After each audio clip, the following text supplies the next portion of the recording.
बिस्मिल्लाहिर्रहमानिर्रहीम। Dear students, अस्सलाम वालेकुम। आज हम एक्सरसाइज जो है वो 3.8 शुरू करेंगे। अच्छा, 3.8 से पहले कुछ चीज़ें समझ लें, वो आपको पता होना ज़रूरी है। इसमें अब हम डिफरेंशियल इक्वेशन यूज़ करेंगे। यहाँ पर लिखा हुआ है डिफरेंशियल इक्वेशन। अब ये आपको पता होना चाहिए डिफरेंशियल इक्वेशन कौन सी होती है। वो equation, an equation containing at least one derivative of an dependent variable with respect to an independent variable। अब मैं एक्सप्लेन कर देता हूं कि किस तरह की वो इक्वेशन जो कंटेन कर रही हो एटलीस्ट वन डेरिवेटिव, जिसमें एक डेरिवेटिव मस्ट आ रहा हो। किसका डेरिवेटिव आ रहा हो? डिपेंडेंट डेरिवेटिव का, डिपेंडेंट वेरिएबल का with respect to an independent variable. यानी जो उस इक्वेशन में डिपेंडेंट वेरिएबल है, जैसे अगर मैं एक एग्जांपल के तौर पे लिखूं y is equal to x plus 1। y किस पे डिपेंड कर रहा है? x पे। y डिपेंडेंट वेरिएबल है और x क्या इंडिपेंडेंट वेरिएबल है। तो डेरिवेटिव y का होना चाहिए, किसके रिस्पेक्ट से होना चाहिए? x के रिस्पेक्ट से होना चाहिए। एटलीस्ट वन डेरिवेटिव, यानी मिनिमम कम से कम एक डेरिवेटिव तो इक्वेशन में, उस इक्वेशन में मौजूद होगा, तो आपके पास वो डिफरेंशियल इक्वेशन बन जाएगी। ठीक हो गया। अब नीचे एग्जांपल दी हुई है। एग्जांपल क्या आपके पास देखें, इस इक्वेशन में y x के ऊपर डिपेंड कर रहा था, y का derivative with respect to x आ रहा है। y एक डिपेंडेंट वेरिएबल है, x एक इंडिपेंडेंट वेरिएबल है, तो y का उसने डेरिवेटिव लिया हुआ x के रिस्पेक्ट से। ठीक है, जैसे मैंने एग्जांपल ली थी y is equal to x plus 1। अब y डिपेंडेंट था, इसका अगर मैं डेरिवेटिव ले दूं dy बाई dx, यहां पर अगर x की जगह मैं x स्क्वायर लिख दूं तो 2x आ जाएगा और 1 का 0। तो y का डेरिवेटिव हमने लिया हुआ है विद रिस्पेक्ट टू x। तो ये आपके पास क्या बन जाएगा? कौन सी इक्वेशन बन जाएगी? डिफरेंशियल इक्वेशन आ जाएगी, जिसमें एक डेरिवेटिव होना मस्ट है, लेकिन डेरिवेटिव उसका जो डिपेंडेंट वेरिएबल है with respect to independent variable. ये बात याद रखिएगा, ठीक है। और दूसरी एग्जांपल ये दी हुई है d square y by d x square plus d y by d x minus 2x। दो एग्जांपल हमने ली हुई है, ये दोनों डिफरेंशियल इक्वेशंस की। इसमें भी ये आ रहा है आपके पास y भी इंडिपेंडेंट वेरिएबल के रिस्पेक्ट से डेरिवेटिव लिया हुआ हमने। अच्छा, नीचे लिखा हुआ हमने ऑर्डर। ऑर्डर क्या होता है? The order of a differential equation, इन्हीं का जो हमने लिखना है, is the order of the highest derivative. ये बात याद रखनी है, हाईएस्ट डेरिवेटिव। हाईएस्ट डेरिवेटिव क्या है आपके पास? जैसे the order of a differential equation is the order of the highest derivative. जो हाईएस्ट डेरिवेटिव का ऑर्डर है, इसमें क्या था? डेरिवेटिव फर्स्ट डेरिवेटिव यूज हो रहा था, तो ये फर्स्ट ऑर्डर इक्वेशन होगी। इसमें सेकंड डेरिवेटिव यूज हो रहा था, तो सेकंड ऑर्डर आपके पास इक्वेशन आ जाएगी। सिंपल ही आपने याद रखनी, यानी ये वाली इक्वेशन आपके पास फर्स्ट ऑर्डर आ गई और ये वाली इक्वेशन आपके पास सेकंड ऑर्डर आ गई। जो हाईएस्ट डेरिवेटिव क्या है? सेकंड डेरिवेटिव है, तो सेकंड ऑर्डर। और इसमें हाईएस्ट क्या है? फर्स्ट आपके पास पहला डेरिवेटिव है, फर्स्ट डेरिवेटिव है, तो ये आपके पास फर्स्ट ऑर्डर इक्वेशन बन जाएगी। ठीक हो गया। अब यहाँ आपके पास एक चीज और होती है, मैंने यहाँ पर मेंशन की, इसमें यूज नहीं हो रही, आपको पता होना चाहिए, डिग्री। डिग्री क्या होती है? आपके पास हाईएस्ट डेरिवेटिव की जो पावर होती है उसको हम डिग्री कहते हैं। जैसे इस इक्वेशन में हाईएस्ट आपके पास डेरिवेटिव ये था, अगर इसकी पावर 1 है तो इसकी डिग्री 1 होगी, इसकी भी पावर 1 है हाईएस्ट का, तो डिग्री 1 होगी। अगर यहाँ 2 आ जाए तो 2 या जो भी आपके पास पावर आएगी वो होगी। लेकिन डिग्री में याद रखिएगा, हाईएस्ट जो डेरिवेटिव होता है उसकी जो पावर होती है उसको हम डिग्री कहते हैं। लेकिन आपकी दोनों ये चीजें यूज होंगी, एक ऑर्डर का पता होना चाहिए और दूसरा डिफरेंशियल इक्वेशन का। ऑर्डर वो होगा जो हाईएस्ट आपके पास डेरिवेटिव है, उसको हम क्या कहते हैं? जो ऑर्डर, उसको ऑर्डर कहते हैं। यानी आपके पास अगर y dy बाई dx में फर्स्ट डेरिवेटिव है, सिंपल पहला डेरिवेटिव है, तो आपके पास फर्स्ट ऑर्डर है। अगर सेकंड डेरिवेटिव है किसी इक्वेशन में, तो उसका सेकंड ऑर्डर है। जो हाईएस्ट डेरिवेटिव होता है उसको हम ऑर्डर कहते हैं। अब हम इक्वेशन जो एक्सरसाइज उसमें आ जाते हैं 3.8। इजी एक्सरसाइज है, मुश्किल नहीं, आसान सी है। तो पहला क्वेश्चन है, check out each of the following equation written against the differential equation in its solution. यानी जो सॉल्यूशन में आपके पास ये है, जैसे y is equal to cx minus 1 दिया हुआ है, आपने चेक करना है कि क्या वाकई ये जो लिखा हुआ सॉल्यूशन वो इसी का आया हुआ है। तो हम क्या कर सकते हैं? हम इसी को ले लेते हैं, y is equal to cx minus 1, इसका डेरिवेटिव ले लेते हैं, चेक करते हैं। अगर यही फॉर्म दोबारा बन जाती है, इसका मतलब ये उसी का रिजल्ट है। ठीक है, तो ये मैंने एरो भी लगा दी। यानी पहला जो क्वेश्चन याद रख लें, 3.8 में जो पहला क्वेश्चन है, जो सेकंड पे लिखे हुआ जो सॉल्यूशन है उसको लेके चलना है और अपने डेरिवेटिव लेने हैं। ठीक है, सिर्फ पहले की बात कर रहा हूं। तो y is equal to cx minus 1, ये एरो मैंने लगा दी, यानी इसको यूज करके हम ये वाला रिजल्ट बनाएंगे।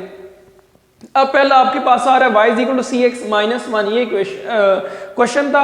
अब यहाँ पर देखें क्या आ रहा है, d y by d x, यानी y का डेरिवेटिव आ रहा है विद रिस्पेक्ट टू x, तो y का डेरिवेटिव ले लें with respect to x, y d y by d x c x आ रहा है, तो x का x से रिस्पेक्ट से आ गया डेरिवेटिव, और 1 का डेरिवेटिव ले लें y का विद रिस्पेक्ट टू x, यही आ जाएगा d y by d x, d x by d x किसकी इक्वल होगा 1 के, और 1 का डेरिवेटिव किसकी इक्वल होता है 0 के, कांस्टेंट नंबर का डेरिवेटिव 0 होता है, तो c आ जाएगा जस्ट, इसको हम इक्वेशन a कह देते हैं। अब हमें यहाँ पर c की वैल्यू चाहिए, ये कहां से आएगी, इसी इक्वेशन को यूज करते हैं 1 वाली को, फ्रॉम 1 ये -1 इधर आके क्या हो गया +1, y +1, इधर सिर्फ c x रह गया, x के साथ c मल्टीप्लाई हो रहा था, वो हमने दूसरी साइड सॉरी c की वैल्यू चाहिए थी, तो x मल्टीप्लाई हो रहा था दूसरी साइड पे, डिवाइड करवा दिया, तो c की वैल्यू आपके पास आ जाएगी c is equal to y +1 divided by x, वो वैल्यू हम यहाँ पुट कर देते हैं, दोनों तरफ x को मल्टीप्लाई करा दें जब x को मल्टीप्लाई कराएंगे तो इस साइड से कैंसिल हो जाएगा, दूसरी साइड पे आ जाएगा x d y by d x is equal to y +1।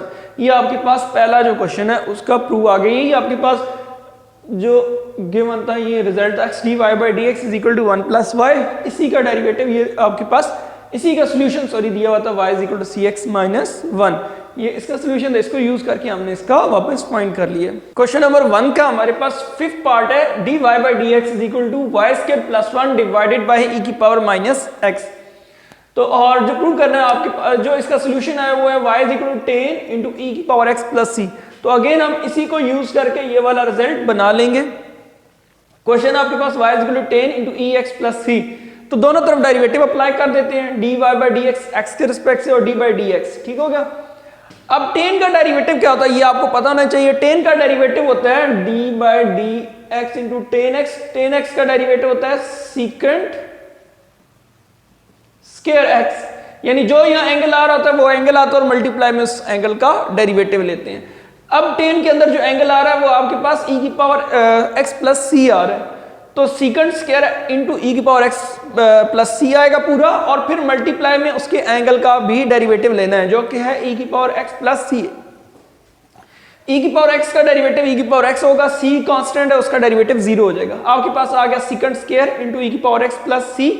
अच्छा, सीकेंट स्क्वायर किसकी इक्वल होता है ये देख लें, जो आपके पास सीकेंट स्क्वायर आता है वो 1 प्लस 10 स्क्वायर x की इक्वल होता है, वहां पर एंगल x होता है तो हम x लिख देते हैं, और यहां पर एंगल e की पावर x प्लस सी है, तो ये आ जाएगा 1 प्लस 10 स्क्वायर इंटू ई की पावर x प्लस सी, और मल्टीप्लाई में e की पावर x आ जाएगा।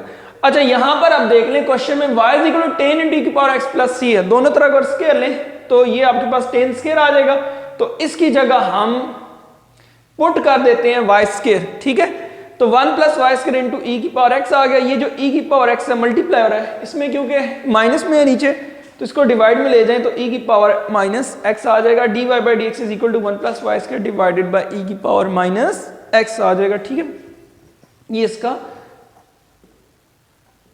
आंसर आ गया। अच्छा, अब नेक्स्ट है हमारे पास क्वेश्चन नंबर 6, पहला क्वेश्चन कंप्लीट हो चुका है, ये अब उसके बाद वाले हैं, तो इसमें आपने देखना है जो गिवन है उससे रिजल्ट फाइनल निकालना है, जो अभी हम लोग ये इस तरह का गिवन होगा और ये वाला रिजल्ट बनाएंगे जो अब क्वेश्चंस आ रहे हैं आपके पास, ठीक है। तो क्वेश्चन नंबर 6 है sine y cosecant x into d y by d x is equal to 1। अच्छा, अब यहाँ पर आपने एक बात का ख्याल रखना है कि जो डी वाई वाली टर्म्स है वो एक तरफ होनी चाहिए, x वाली टर्म्स को एक तरफ कर लें, यानी जहाँ डी एक्स है वो भी एक तरफ आ जाए, x सारा एक तरफ हो और y एक तरफ हो, यानी सेम वेरिएबल एक तरफ रहनी चाहिए, सेम दूसरे तरफ, दोनों तरफ इक्वेशन के वेरिएबल सेम होने चाहिए। तो हमने क्या कर लिया, साइन वाई को सीकेंट x क्या होता है 1 बाय साइन x होता है, 1 बाय साइन x कर लिया, d y by d x is equal to 1, sine y इधर ही रख लिया और डी वाई भी इधर ही रख लिया, साइन x डिवाइड हो रहा था दूसरी साइड पे जाके 1 से मल्टीप्लाई होगा तो साइन x आ जाएगा, डी एक्स भी नीचे डिवाइड हो रहा था उसको भी इधर ले आए, और दोनों तरफ आप देख लें सेम आपके पास वेरिएबल्स आ रहे हैं। अब आपने क्या करना है, टेकिंग इंटीग्रल लेना है, इंटीग्रल का साइन दोनों तरफ अप्लाई कर दिया, sine y d y sine x d x दोनों तरफ इंटीग्रल आ गया। साइन वाई के इंटीग्रेशन क्या होती है आपके पास माइनस कॉस वाई आ जाएगी। अच्छा, यहाँ पर वाई है तो वाई के रिस्पेक्ट से ही आ रही है, इस वजह से कॉस वाई आ जाएगी, और यहाँ साइन एक्स है तो माइनस कॉस एक्स आ जाएगी, प्लस सी लगा दें। अच्छा, कांस्टेंट आपने याद रखना हमेशा जहाँ एक्स है उस तरफ लगाएं, वैसे तो वाई वाली साइड भी लगा सकते हैं मसला नहीं, लेकिन आप हमेशा कांस्टेंट एक्स वाली साइड ही यूज करें। ठीक है। Minus cos y is equal to minus cos x plus c cos y, minus दोनों तरफ मल्टीप्लाई करवा दें, ये माइनस खत्म हो जाएगा, माइनस माइनस प्लस हो जाएगा। अच्छा सी के साथ आ जाए कि प्लस है तो माइनस क्यों नहीं हुआ, तो मैंने पहले भी इंटीग्रेशन में आपको एक्सप्लेन किया था कि कांस्टेंट के साथ फर्क नहीं पड़ता माइनस का साइन हो या प्लस का हो, माइनस भी हुआ तो कांस्टेंट कांस्टेंट ही रहेगा, हम जस्ट सी डिनोट करें एज अ कांस्टेंट, ठीक है। वो माइनस हो या प्लस हो उससे हमें कोई फर्क नहीं है, वो कांस्टेंट ही रहेगा। इसके बाद क्वेश्चन नंबर 8 है हमारे पास, ये इसका आंसर आ गया था। क्वेश्चन नंबर 8 है x square plus 1 divided by y plus 1 is equal to x d y by d x divide into y. तो इसको सॉल्व कर लेते हैं सेम वैसे ही जैसे पहले हमने किया कि x वाली टर्म्स एक तरफ और y वाली टर्म्स एक तरफ। तो x देखिए x स्क्वायर प्लस 1 आ रहा था इधर ऊपर, x स्क्वायर प्लस 1 डी, ये dx डिवाइड हो रहा था, इधर आके क्या हो गया मल्टीप्लाई, ये x इधर मल्टीप्लाई हो रहा था, इधर आके क्या हो जाएगा डिवाइड, y प्लस 1 इधर डिवाइड हो रहा था दूसरी साइड पे जाएगा तो मल्टीप्लाई। अब दोनों तरफ हमारे सेम जो हो गए वेरिएबल्स हैं, तो अब हम दोनों तरफ इंटीग्रल अप्लाई कर देते हैं इजीली। दोनों तरफ इंटीग्रल अप्लाई करें, एक्स के plus 1 divide by x into d x, y plus 1 divide by y into d y, साथ इंटीग्रल आ गया। दोनों से मैंने अलग अलग डिवाइड करवा दिया एक्स को, यहाँ पर भी वाई को दोनों के साथ अलग अलग डिवाइड करवा दिया। ये एक्स और ये इसकी पावर कैंसिल होगी तो आपके पास एक्स आ जाएगा, ये 1 बाय एक्स है, ये एज इट इज लिख दें। इसी तरह वाई वाई से कैंसिल हो गया, 1 रह जाएगा और ये 1 बाय वाई बन जाएगा। एक्स के ऊपर पावर रूल लगा दें, 1 प्लस 1 2 डिवाइड बाई 2 आ जाएगा। 1 बाय एक्स की इंटीग्रेशन क्या होती है, एक्स का डेरिवेटिव ऊपर मौजूद हो तो नेचुरल लॉग आ जाता है, तो natural log of x plus c हो जाएगा। 1 का वाई किस रिस्पेक्ट से इंटीग्रेशन कर रहे हैं तो वाई आएगा। अच्छा सी मैंने इसी तरफ एक्स वाली साइड पर लगाया, ठीक है, और 1 बाय वाई का नेचुरल लॉग ऑफ वाई आ जाएगा। तो ये आपका जो वाई वाली टर्म पहले लिख लें फाइनल आंसर। अच्छा अगर इसके बाद भी कहीं कुछ जगह आंसर आके कंप्लीट किया हुआ है लेकिन यहाँ तक भी आप लिख देंगे तो ये आपका एंड रिजल्ट आ जाएगा। इसके बाद करना हो तो वो थोड़ा सा नेचुरल लॉग में वाई को बिल्कुल ही अलग किया होता है हमने, वाई के ऊपर हम ई की पावर नेचुरल लॉग वाई, वो आगे वाले क्वेश्चन में मैं आपको एक्सप्लेन कर दूंगा कि हम किस तरह इसके आंसर्स को आगे भी करते हैं, लेकिन यहाँ तक भी आप करेंगे तो ये आपका कंप्लीट आंसर है, आपको पूरे ही नंबर मिलेंगे। तो ये हमारा आज का लेक्चर था, इसमें अब क्वेश्चन नंबर 8 की आप बाकी इसके जो बीच में पार्ट्स हैं वो कीजिएगा, लेकिन अभी हम ये वही कर रहे हैं जो रिड्यूसिबल सिलेबस में आपके क्वेश्चन शामिल है, उसी को सिर्फ हम लोग सॉल्व कर रहे हैं। अच्छा अब हम क्वेश्चन नंबर 11 सॉल्व करते हैं। क्वेश्चन नंबर 11 है हमारे पास d y by d x plus 2xy divide by 2y plus 1 is equal to x. अब simple d y by d x को एक तरफ रख लें, दूसरा जो है प्लस के बाद जो है उसको हम दूसरी तरफ ले जाते हैं, एक्स प्लस इधर आके क्या हो जाएगा माइनस, तो 2xy divide by 2y plus 1। अब इसका एलसीएम ले लें, इसके नीचे 1 आ रहा था तो एलसीएम में क्या आ जाएगा 2y प्लस 1, और आपके पास ये मल्टीप्लाई हो जाएगा 2y प्लस 1, 1 से मल्टीप्लाई होगा तो 2y प्लस 1 आ जाएगा, और 1 को डिवाइड करेंगे तो 2y प्लस 1 आ जाएगा जो कि x से मल्टीप्लाई हो जाएगा, माइनस इसको इससे डिवाइड करेंगे 1 आएगा, और 1 2xy से मल्टीप्लाई होगा तो 2xy आ जाएगा। आपको एलसीएम वैसे भी लेना आता है, इसको खुद भी चेक कर लीजिएगा। x 2y से मल्टीप्लाई होगा तो 2xy, 1 से मल्टीप्लाई होगा तो x माइनस 2xy, ये 2xy और 2xy आपस में प्लस और माइनस क्या हो जाएंगे, कैंसिल हो जाएंगे। पीछे रह गया आपके पास x divided by 2y plus 1, ठीक हो गया। dy बाई डी एक्स आ रहा है, ये जो डिवाइड में हो रहा है ये इधर आके क्या हो जाएगा multiply 2y plus 1 into d y, और जो ये आ रहा है ये दूसरी साइड पे जाके मल्टीप्लाई हो जाएगा dx, तो x dx आ जाएगा। उसके बाद दोनों तरफ आपने इंटीग्रल अप्लाई कर देना है। अब दोनों के ऊपर अलग अलग इंटीग्रल अप्लाई करते हैं, डायरेक्ट इंटीग्रेशन लेते हैं। 2y के ऊपर अलग किया तो 2 डेरिवेटिव से इंटीग्रेशन से बाहर लिख दिया क्योंकि कांस्टेंट नंबर है, मल्टीप्लाई में हो तो कांस्टेंट नंबर बाहर लिख देते हैं, ठीक है। और 1 के ऊपर अलग अप्लाई कर दिया। अच्छा x के पावर रूल जैसे अप्लाई करना है, 1 प्लस 1 डिवाइड बाई 2 आ जाएगा, x के divide by 2 plus c, power rule apply कर दिया। जैसे y की इंटीग्रेशन क्या होगी, y के डिवाइड बाई 2, 2 और 2 आपस में क्या हो जाएंगे कैंसिल, और 1 की इंटीग्रेशन क्या होगी y, तो x के डिवाइड बाई 2 प्लस c आ जाएगा, ये बन जाएगा y square plus y is equal to x square plus 2 x square divide by 2 plus c। मुश्किल क्वेश्चन ये जस्ट यहाँ से फॉर्म बनाना थोड़ा सा होता है कि आपने dy और dx को दोनों तरफ अलग करना है और y और x को भी आपने अलग करना है, दोनों इक्वेशन की तरफ सेम वेरिएबल रखने हैं, तो उसको आगे इंतहाई इजी इंटीग्रेशन आप लोगों ने सॉल्व कर लेनी है।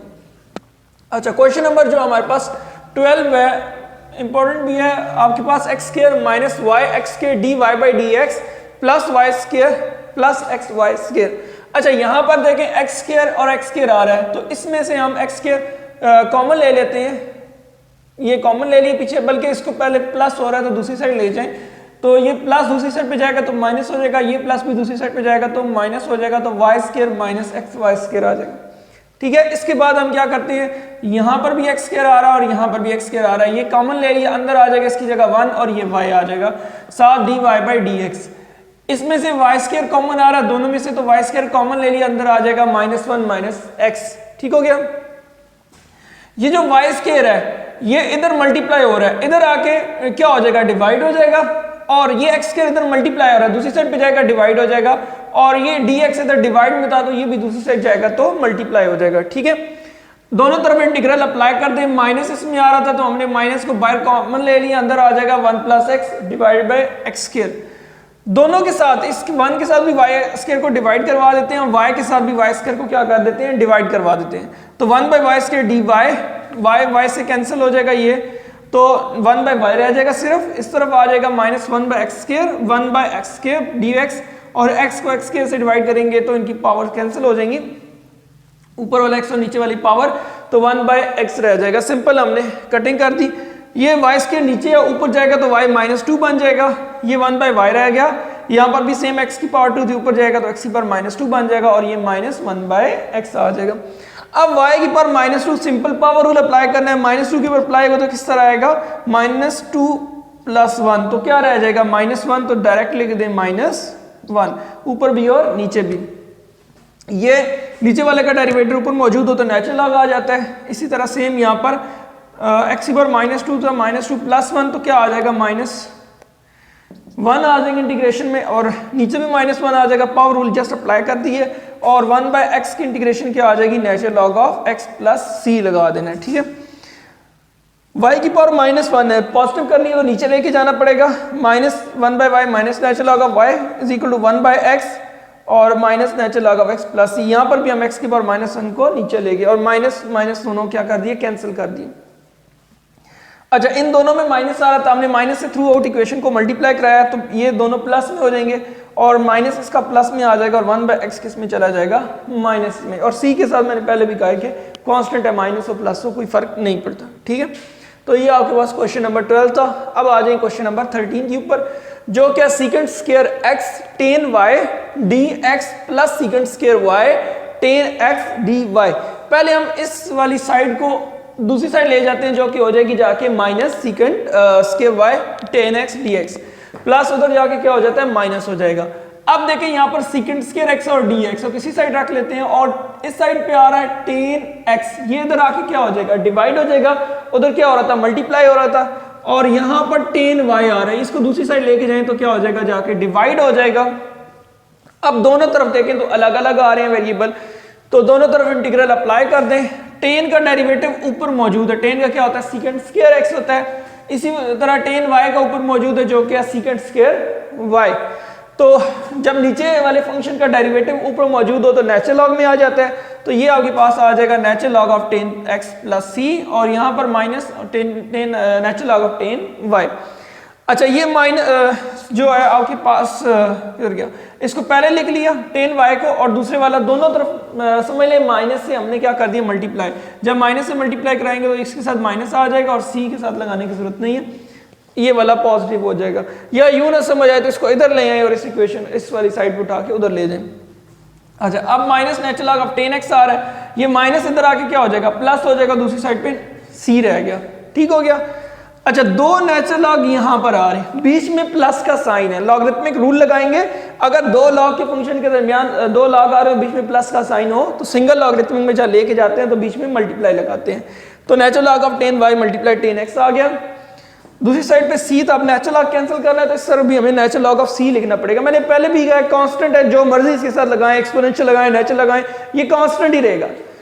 तो नेचुरल लॉग इधर लिख सकते हैं, नेचुरल लॉग ऑफ c, दोनों तरफ से नेचुरल लॉग कैंसिल हो जाएगा, तो पीछे रह जाएगा tan y multiply tan x is equal to c। ये इसका आ गया आपके पास आंसर आ गया।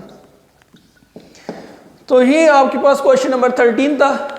इंशाल्लाह नेक्स्ट लेक्चर में हम बाकी क्वेश्चंस करेंगे, इनको आपने घर में प्रैक्टिस करनी है और इंशाल्लाह आपको समझ आ जाएगा। अगर नहीं समझ आता तो आपने कमेंट सेक्शन में बताना, हम दोबारा इसको रिव्यू कर लेंगे, समझ लेंगे, मैं आपको कमेंट सेक्शन में भी बता दूंगा।